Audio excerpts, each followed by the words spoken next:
comme les sœurs de Lazare, Marie et Marthe envoyaient dire à Jésus, « Seigneur, mon frère, celui que tu aimes, ton ami Lazare, c'est trop tard, c'est pourri, il sent déjà, Lazare est mort.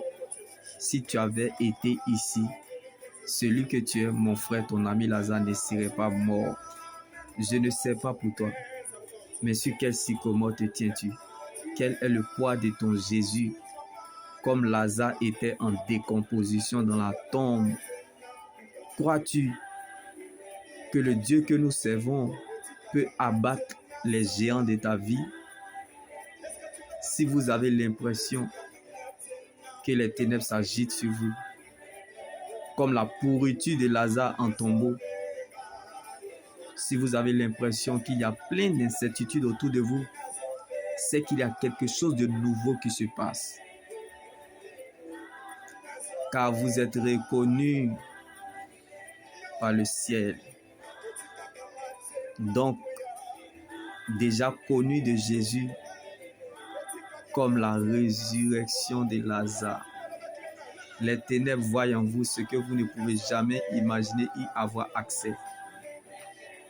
Alors, n'abandonne pas et ne quitte pas le processus, car tu es dans le tunnel de la transformation pour que le monde te déguste sans modération, comme Jésus avait prévu la résurrection de Lazare.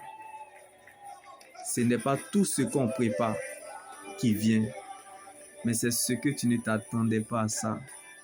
C'est ce qui va venir.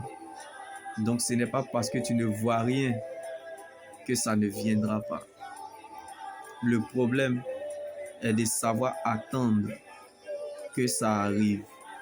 Plus notre exaucement tarde, nous sommes contents de ce qui arrive. Jésus est la vie dans vos années. Donc les obstacles ne peuvent pas changer le résultat. Il faut être connu avant d'être reconnu.